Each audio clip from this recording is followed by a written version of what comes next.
Pourquoi? Là, c'est un autre volet. Vous savez, il y a 2 ans, on a eu le Covid, d'accord? Il y a tout qui s'est arrêté.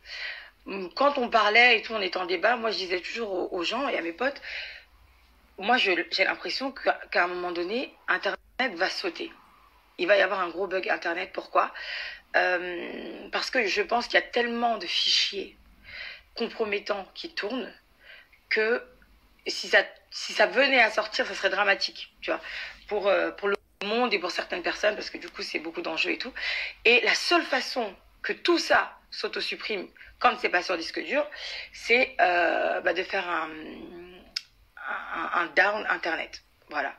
Tu casses Internet, t'éteins Internet et il n'y a plus rien. Donc tous les mails, les Gmail, les Outlook, les Instagram, les YouTube, tout, un gros bug.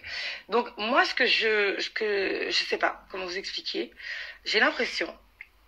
Donc là, on est dans des situations où limite, on devient plus les années passent, j'ai remarqué, plus on n'est plus maître de nos actions. Plus rien ne nous appartient. Tu vois ce que je veux dire? Plus rien ne nous appartient. Tout est risqué, tout devient dangereux. On est à l'abri de rien. Le Covid nous a été en un mois. Et on a été confinés en moins d'une semaine. Donc tout s'est arrêté en moins d'une semaine. C'est-à-dire que les plus grandes économies sont arrêtées en moins d'une semaine. Je ne sais pas si vous vous rendez compte. Donc pourquoi Internet ne s'arrêterait pas en moins d'une semaine? Alors moi, je vais vous donner 2 conseils, les amis.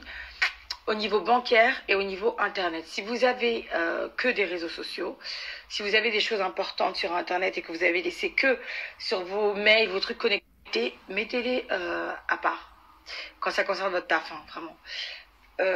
Il faut que vous ayez des choses matérielles. Essayez d'acquérir des choses matérielles. Pas uniquement... C'est toujours ce que j'ai conseillé aux influenceurs. Pourquoi? Parce que quand tu n'as plus de réseaux sociaux, tu n'as plus d'abonnés. Et quand tu vis que des placements de produits, tu n'as plus de marque puisque tu n'as plus d'abonnés, donc plus d'argent. Là, c'est très dangereux pour certains. Ça peut devenir très dangereux dans le sens où quand tu n'as plus de revenus, c'est compliqué de subvenir à tes besoins. Donc, ayez quelque chose de physique au niveau de la banque. Les amis, il y a une crise, je sais plus en 2000, je sais plus combien, et c'était compliqué. Donc tout le monde est parti acheter son argent à la banque, etc. Je ne dis pas d'aller faire ça.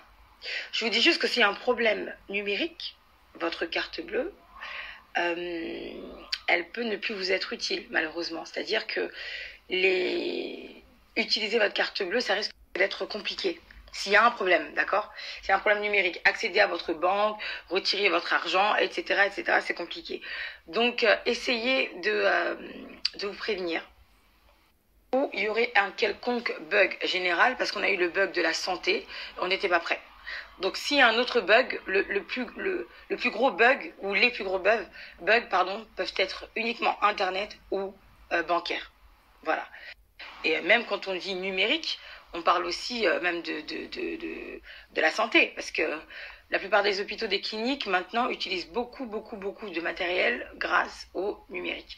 Donc, les amis, faites attention. Je dis pas qu'il va y avoir quelque chose, mais c'est juste je bafouille. C'est juste que j'ai un mauvais pressentiment et que je pense qu'il faut que vous fassiez un peu attention. Il faut que vous fassiez attention parce qu'un bug général peut tout déséquilibrer. Ok? Donc, protégez-vous et faites attention.